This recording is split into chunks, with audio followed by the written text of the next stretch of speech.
அம்பாறை மாவட்டத்தில் பெய்து வரும் மழையினால் சில பகுதிகளில் வெள்ளப்பெருக்கு ஏற்பட்டுள்ளது. இதனால் வீடுகள் மற்றும் வீதிகள் வெள்ள நீரில் மூழ்கியுள்ளதாக எமது செய்தியாளர் தெரிவிக்கின்றார். வீடுகள் வெள்ளத்தில் மூழ்கியுள்ள போதிலும் பாதிக்கப்பட்ட தமக்கு எந்தவித உதவிகளும் கிடைக்கவில்லை என மக்கள் குறிப்பிடுகின்றனர். அம்பாறை மாவட்டத்தில் தொடர்ச்சியாக பெய்த கடும் மழை காரணமாக ஆலியடிவேம்பு, வாச்சிக்குடா ஆகிய பகுதிகள் வெள்ளத்தினால் பெரிதும் பாதிக்கப்பட்டுள்ளன. இதனால் தமது அன்றாட நடவடிக்கைகள் ஸ்தம்பிதமடைந்துள்ளதாக மக்கள் தெரிவிக்கின்றனர்.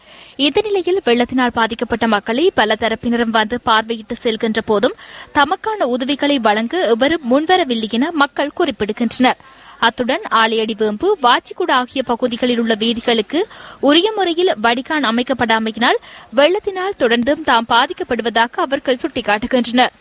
ஒவ்வொரு முறையும் இப்படிதான் மாறி காலம் வந்தா அந்த ரோட்டு தாழ்ற, வீடு தாழ்ற, எந்த வித நிவாரணமும் இல்லை. எங்களுக்கு வருத்தக்கார பிள்ளையும் இன்னைக்கு குளிர்வாரம் இல்லை. வருத்தம் வந்தா வாகனமும் வராது.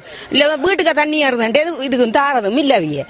நாங்க எங்க வீட்டுக்கு கட்டில இருப்போம். தண்ணி வத்தின பிறகு இறங்கி சமைக்க தண்ணிக்குள்ள சமைச்சு சாப்பிடுறோம். பிள்ளைகளையும் சின்ன பிள்ளைகளையும் வச்சுட்டு இந்த ஏரியா தொடர்ச்சியா மழை பெஞ்சா தாழ்றது. இங்கே இதுவான நடவடிக்கை எடுக்கல. எல்லா இடத்தும் ரிப்போர்ட் கொடுத்தும் இதுவான நடவடிக்கை எடுக்க டியூசோசாலே வந்து பார்த்துட்டு எழுதி போவாங்க. எல்லாரும் வருவாங்க, மினிஸ்டர் வருவாங்க, பார்ப்பாங்க, என்ன செஞ்சு தரேன்னுவாங்க, செஞ்சு தர மாட்டாங்க.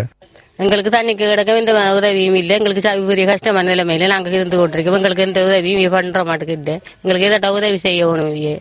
நாங்க இப்படி தண்ணிக்கு கிடந்து கொண்டிருக்கிறோம். நாங்களுக்கு வீடெல்லாம் தண்ணி ஏறி நாங்க இந்த நிலைமையில இருக்கிறோம். இதேவேளை மட்டக்களப்பு மாவட்டத்தில் பெய்து வரும் தொடர்ச்சியான மழையினால் தாழ்நில பகுதிகளில் வெள்ளப்பெருக்கு ஏற்பட்டுள்ளது. பன்முனை தென்னெருவில் பற்று பிரதேச செயலக பிரிவில் உள்ள பல கிராமங்களும், போரதீவு பற்று பிரதேச செயலக பிரிவில் உள்ள சில கிராமங்களும் வெள்ளத்தினால் பாதிக்கப்பட்டுள்ளதாக எமது செய்தியாளர் தெரிவிக்கின்றார். துறைநீலாவணை, பட்டாபுரம், முனைத்தீவு, பழுக்காமம் போன்ற கிராமங்கள் பெருமளவில் வெள்ளத்தினால் பாதிக்கப்பட்டுள்ளன.